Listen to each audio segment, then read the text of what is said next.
Callisto की आइसी surface के नीचे पूरा का पूरा समुंदर है। साइंटिस्ट को 24 एक्सोप्लैनेट्स में से 2 ऐसे सुपर हैबिटेबल प्लैनेट्स मिले हैं, दोनों ही धरती से भी बेटर है, लेकिन साइज में ये धरती से 8 गुना बड़ा है।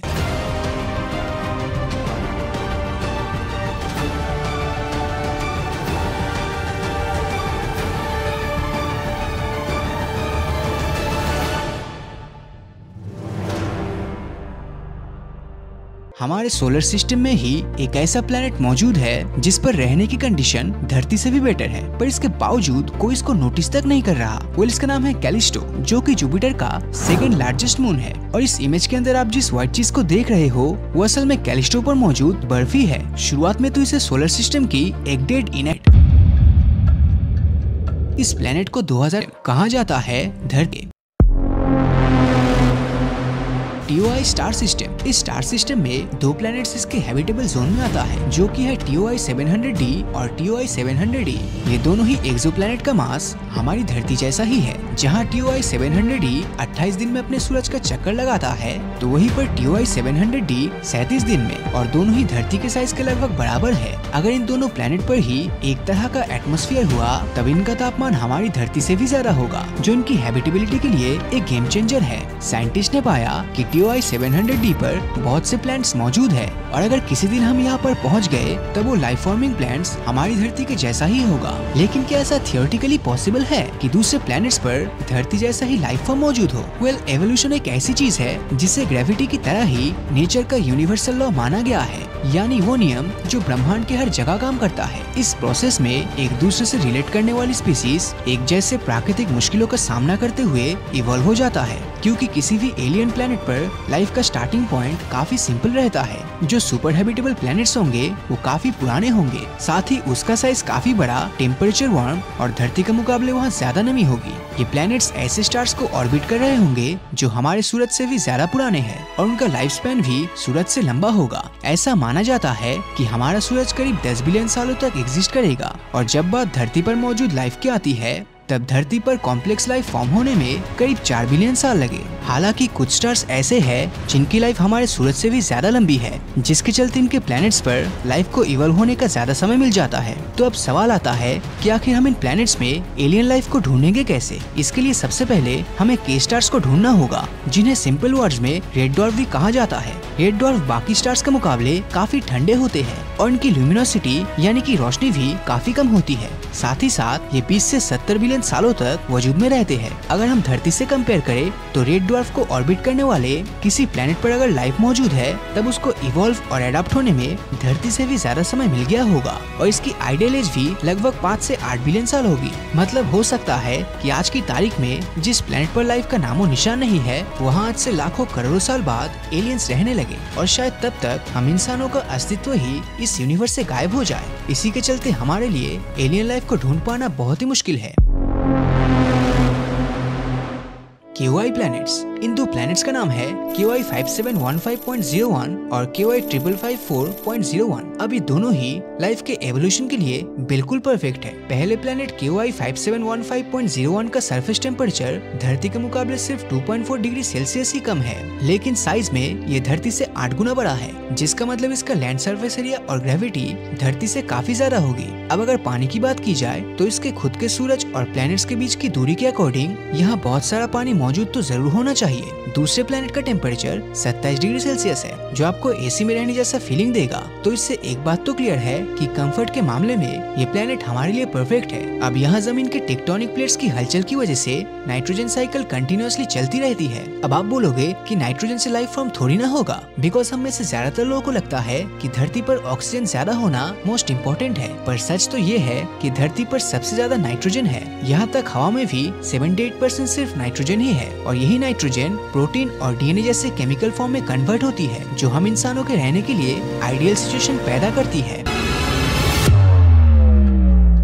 टी गार्डन भी, इसको सुपर अर्थ भी कहा जाता है। ये अब तक खोजा गया मोस्ट अर्थ लाइक प्लैनेट्स है, और अगर इसका एटमॉस्फेयर बहुत हद तक धरती जैसा हुआ तब इसका सरफेस टेम्परेचर भी करीब 28 डिग्री सेल्सियस जितना ही होगा। मतलब कि हम इंसानों के रहने के लायक है। और इस प्लेनेट का सूरज भी हमसे सिर्फ 12.4 लाइट ईयर दूर है। धरती से 1800 लाइट ईयर दूर सिग्नस कॉन्स्टेलेशन में स्थित एक ऐसा ही एक्सोप्लैनेट है केपलर 452b। ये एक्सोप्लैनेट 385 दिनों में अपने स्टार को एक बार रिवॉल्व करता है और इसका एवरेज टेम्परेचर करीब 1.6 डिग्री सेल्सियस है। साइंटिस्ट का मानना है कि इसकी सरफेस पर लिक्विड वाटर एग्जिस्ट करता है और शायद यहाँ पर हम जैसे जिंदा जीव रह रहे होंगे, पर इसकी ग्रेविटी शायद हमारे इस सपने को तोड़ दे। केपलर 452b धरती से 60% ज्यादा मैसिव है, जिसके कारण इसकी ग्रेविटी काफी ज्यादा है। अब इतनी हाई ग्रेविटी में जीवों का जमीन पर रह पाना तो बिल्कुल भी पॉसिबल नहीं लगता, लेकिन इसके एटमॉस्फेयर की हाई डेंसिटी को देखते हुए पॉसिबिलिटीज है कि यहाँ हवा में उड़ने वाले जीवों की भरमार हो। आर्टिफिशियल इंटेलिजेंस के द्वारा प्रोड्यूस की गई सिमुलेशन की माने तो वहाँ हवा में उड़ने वाली विशाल स्टिंग्रेज हो सकती है और बैलून की साइज के बीटल्स भी हो सकते हैं। अगर हम इंसान इस एक्सोप्लैनेट पर जाते हैं तो शायद वहाँ पर हम सस्टेन न कर पाए, क्योंकि इसकी एक्स्ट्रा ग्रेविटी के कारण हमारी हार्ट बीट डबल स्पीड से चलेगी। हार्ट पर ज्यादा स्ट्रेस पड़ने के कारण ब्लड प्रेशर भी ऑलमोस्ट डबल हो जाएगा और स्ट्रोक के आने का खतरा और भी ज्यादा बढ़ जाएगा। अब बात करते हैं अगली 667 सीसी की। ये धरती से 24 लाइट ईयर दूर स्कॉर्पियस कॉन्स्टेलेशन में स्थित है और ट्रिपल स्टार सिस्टम वाले रेड ड्वार्फ के अराउंड रिवॉल्व करता है। हमारे ग्रह से 1.5 टाइम्स बड़ा ये एक्सोप्लैनेट अपने स्टार के साथ टाइडली लॉक्ड है, जिस वजह से इसकी एक साइड हमेशा स्टार की ओर रहती है और दूसरी साइड पर रोशनी का नामो निशान नहीं पहुँचता, जिसका नतीजा ये होता है कि एक और रेगिस्तान से भी ज्यादा गर्मी होती है और दूसरी ओर साल भर एंटार्क्टिका की तरह बर्फ जमने वाली सर्दी होती है। ये दोनों साइड जिस लाइन पर मिलती है उसे ट्वाइलाइट जोन कहा जाता है और यहाँ का टेम्परेचर रहने लायक हो सकता है। एरिसीबो की यूनिवर्सिटी ऑफ पोर्टो रिको के रिसर्च का कहना है कि यहाँ का टेम्परेचर 27 डिग्री सेल्सियस तक हो सकता है और यहाँ पर लिक्विड वाटर की प्रेजेंस भी पॉसिबल है। एआई सिमुलेशन यहाँ पर पेंटापॉड्स की प्रेजेंस का अंदाजा लगाता है। ये 5 पैरों वाले स्पाइडर जैसे जीव डॉग के साइज के होंगे और गर्म इलाकों में रॉक्स के नीचे छिपे बीटल्स का शिकार करते होंगे। पर सवाल है कि क्या हम इंसान ग्ली 667 सीसी के ट्वाइलाइट जोन में रह सकते हैं? इसका जवाब हाँ भी है और नहीं भी। अगर बात कुछ दिनों की है तो हम आराम से यहाँ पर रह पाएंगे, लेकिन ये एक्सोप्लैनेट अपनी यूनिक ऑर्बिट के कारण टाइडली हीटिंग शो करता है। होता कुछ यूँ है कि इसकी ग्रेविटेशनल एनर्जी थर्मल एनर्जी में कन्वर्ट हो जाती है। इससे प्लेनेट का इंटीरियर हीट होता है और वोल्केनोस और गीजर्स एक्टिव हो जाते हैं। इस कारण से सरफेस का टेम्परेचर अचानक से बहुत हाई चला जाता है और शायद हम इंसान इतने टेम्परेचर में सर्वाइव न कर पाए। अब मैं आपको ले जाने वाला हूँ धरती से 36.7 लाइट ईयर दूर बूटस कॉन्स्टेलेशन के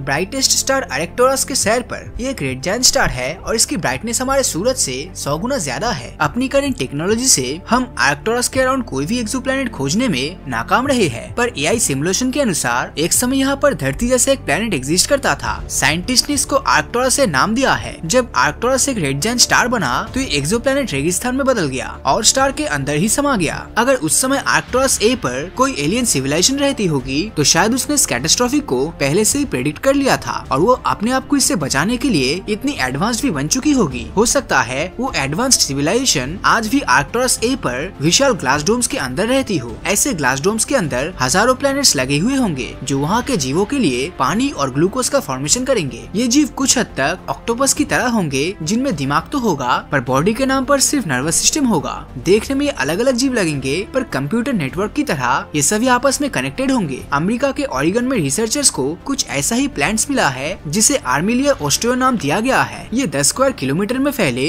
हजारों मशरूम के ग्रुप की तरह नजर आता है, पर असल में एक विशाल ऑर्गेनिज्म है। अगर अरेक्टोरस ए जैसा कोई एक्सोप्लैनेट सच में होगा तो वो धरती से काफी पहले बन गया होगा और इस हिसाब से उस पर इंटेलिजेंट लाइफ फॉर्म को इवॉल्व होने का काफी समय मिल गया होगा। मतलब काफी चांसेस है कि हमें वहाँ एलियन देखने को मिल जाए, पर हम इंसानों के लिए वहाँ कोई जगह नहीं होगी क्योंकि हम ऐसी कंडीशन में सर्वाइव नहीं कर पाएंगे। हम इंसान जब भी धरती से बाहर हैबिटेबल एक्सोप्लैनेट की खोज करते हैं तो हम ऐसा एक्सोप्लैनेट खोज रहे होते हैं जिसकी लिविंग कंडीशन कुछ हद तक हमारे प्लेनेट की तरह हो। पर क्या बिलीव करोगे कि एक ऐसा भी प्लेनेट है जो धरती से भी ज्यादा हैबिटेबल हो सकता है? मैं बात कर रहा हूँ धरती के सबसे करीब वाला स्टार सिस्टम अल्फा सेंटोरी में घूमते एक एक्सोप्लैनेट अल्फा सेंटोरी सी की। ऐसा कहा जाता है कि यहाँ पर धरती से भी ज्यादा ऑक्सीजन है और क्योंकि एक ट्रिपल स्टार सिस्टम है तो यहाँ एक नहीं बल्कि 3 स्टार से लाइट आती है। हो सकता है कि इस प्लेनेट पर चारों ओर पेड़ पौधे लगे हो और खाने की कोई कमी ना हो। एक्सेस ऑक्सीजन के कारण यहाँ के जीवों की साइज हमेशा काफी बड़ी होगी। हो सकता है कि आज भी यहाँ कोई जीव रहता हो और धरती के जीवों की तरह वो भी सर्वाइव की रेस में भाग रहे हो। पर सवाल तो ये है कि क्या हम इंसान इस प्लेनेट को अपना फ्यूचर होम बना सकते हैं? एआई सिमुलेशंस और साइंटिफिक स्टडी में ये पाया गया है कि लाइफ की पॉसिबिलिटीज के लिए ये प्लेनेट धरती से भी बेहतर होना चाहिए। यहाँ का टेम्परेचर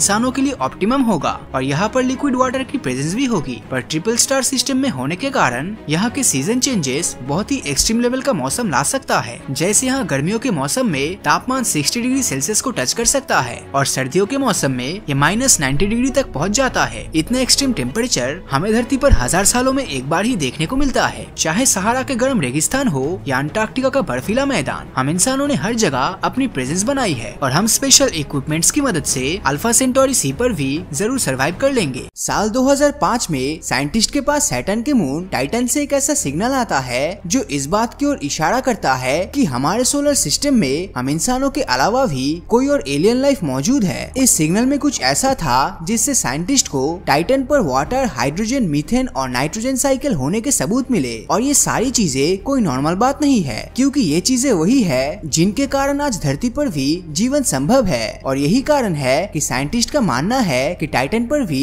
100% कोई न कोई लाइफ तो जरूर है। अब सवाल ये आता है कि आखिर ऐसा क्या उस सिग्नल में था कि साइंटिस्ट इतने श्योर हो गए कि टाइटन पर कुछ न कुछ तो जरूर चल रहा है। टाइटन पर जीवन की खोज की शुरुआत साल 1944 में ही स्टार्ट हो गई थी। उस वक्त Dutch American astronomer Gerard Kuiper Titan पर जीवन की खोज कर रहे थे और इसी दौरान उन्होंने देखा कि टाइटन का एटमॉस्फेयर धरती पर रहने वाले जीवों के लिए बिल्कुल आइडियल है। हालांकि क्यूपर की ये रिसर्च उनके अनुमानों पर आधारित थी, लेकिन फिर भी वैज्ञानिक जानते थे कि टाइटन पर कुछ न कुछ तो ऐसा है जो अलग है। इसीलिए 15 अक्टूबर 1997 को टाइटन पर खोज के लिए कैसिनी-ह्यूगेन प्रोब लॉन्च किया जाता है। ये प्रोब धरती से तो सही सलामत लॉन्च होता है, लेकिन ये जैसे ही टाइटन के एटमॉस्फेयर में पहुंचता है तो इसमें से कुछ फ्रीक्वेंसीज आना शुरू हो जाता है। साइंटिस्ट को लगा कि ये फ्रीक्वेंसीज प्रोब में कुछ प्रॉब्लम होने की वजह से आया है, इसीलिए ये खुद ही जनरेट हो रही होगी। लेकिन जब उन्होंने इसकी जांच की तो वो हैरान रह गए। दरअसल ये फ्रीक्वेंसीज प्रोब खुद जनरेट नहीं कर रहा था, बल्कि टाइटन के एटमॉस्फेयर से जनरेट हो रही थी। साइंटिस्ट के मुताबिक इसके पीछे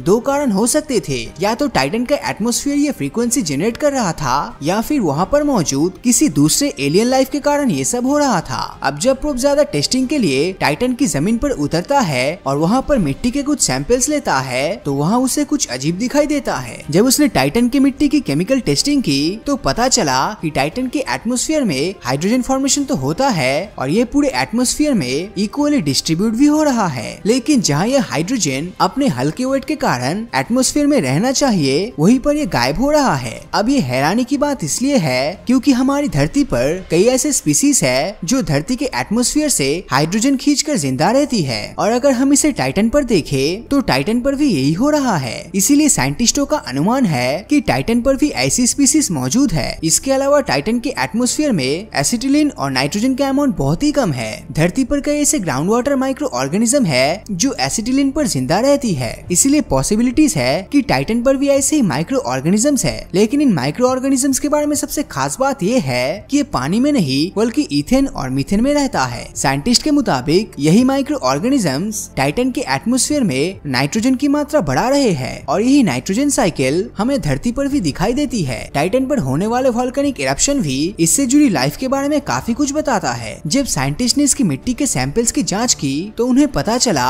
कि टाइटन पर होने वाले वोल्केनिक इरप्शन में गर्म दहकता हुआ लावा नहीं बल्कि बर्फ जैसी ठंडी एमोनिया और मीथेन निकलती है। और ये दो सब्सटेंसेस ऐसे हैं जो किसी भी लाइफ की उत्पत्ति के लिए बहुत जरूरी होता है। वैज्ञानिकों को इस बात पर बहुत ही विश्वास है कि टाइटन पर भी लाइफ है। हालांकि ये लाइफ ऑक्सीजन पर नहीं बल्कि मीथेन पर सरवाइव करती है। टाइटन पर लाइफ है या नहीं इस बात को लेकर साइंटिस्ट अभी तक श्योर नहीं है। लेकिन सवाल ये आता है कि क्या होगा अगर टाइटन पर किसी और प्लेनेट से कोई और लाइफ सेंड किया जाए तो क्या वो वहाँ पर सरवाइव कर पाएगा। टाइटन एक ऐसा मून है जिसके कई कंडीशंस धरती से मैच करता है। जैसे धरती के एटमॉस्फेयर में पानी के ऐसे छोटे ड्रॉप्स है जो इसका कॉस्मिक रेडिएशन से बचाव करता है, ठीक उसी तरह टाइटन के एटमॉस्फेयर में भी इथेन और मीथेन इसका कॉस्मिक रेडिएशन से बचाव करता है, जिस कारण यहाँ पर रहने वाली लाइफ को प्रोटेक्शन मिलता है। टाइटन के एटमॉस्फेयर में लाइफ के लिए जरूरी ऑक्सीजन ही एकमात्र ऐसा सब्सटेंसेस है जो मौजूद नहीं है। लेकिन इसका भी एक सोल्यूशन है। टाइटन की जमीन के नीचे आइसी वाटर्स है और इलेक्ट्रोलाइसिस की मदद से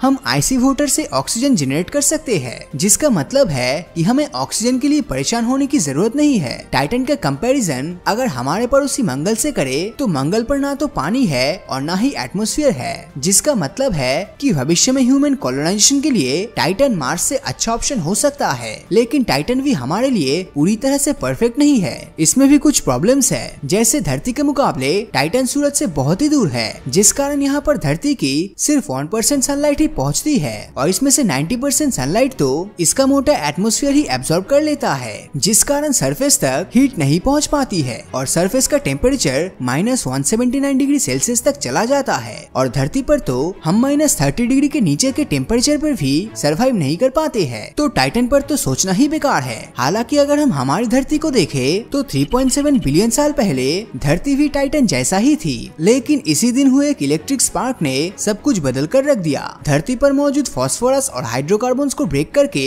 इन्हें आरएनए में कन्वर्ट किया और आरएनए कंबाइंड होकर डीएनए में कन्वर्ट हुआ, जिससे एक यूनिसेलुलर ऑर्गेनिज्म की उत्पत्ति हुई और फिर यही यूनिसेलुलर कंबाइंड होकर मल्टीसेलुलर बने और फिर आगे चल के यही से इंसानों की उत्पत्ति हुई। अब अगर देखा जाए तो टाइटन की हालत भी धरती के शुरुआती कंडीशन जैसा ही है, इसलिए इस बात की पॉसिबिलिटीज काफी ज्यादा है कि फ्यूचर में टाइटन पर भी कुछ ऐसा होगा जो यहाँ पर लाइफ के एग्जिस्ट करने में मदद करेगा। हालांकि टाइटन में कुछ ऐसे चेंजेस हो रहा है जिनके कारण देखने पर ऐसा लगता है कि टाइटन फ्यूचर में खत्म हो सकता है और इसे इतना टाइम नहीं मिलेगा यहाँ पर लाइफ एग्जिस्ट कर सके। फ्यूचर में क्या होगा ये तो किसी को नहीं पता, लेकिन आपको क्या लगता है, क्या टाइटन पर कोई लाइफ है और क्या इंसान कभी टाइटन पर रह पाएगा या नहीं? अपनी राय नीचे कमेंट करके जरूर बताएं। और अगर ये वीडियो आपको अच्छा लगा हो तो इस वीडियो को लाइक और अपने दोस्तों के साथ शेयर करना मत भूलना। और अगर अभी तक आपने हमारे चैनल को सब्सक्राइब नहीं किया है तो सब्सक्राइब करके नोटिफिकेशन बेल को ऑन कर दीजिए, क्योंकि मैं ऐसी वीडियोस हर हफ्ते लाता रहता हूँ। तो मिलता हूँ आपसे अगले वीडियो में और हमेशा की तरह थैंक्स फॉर वॉचिंग।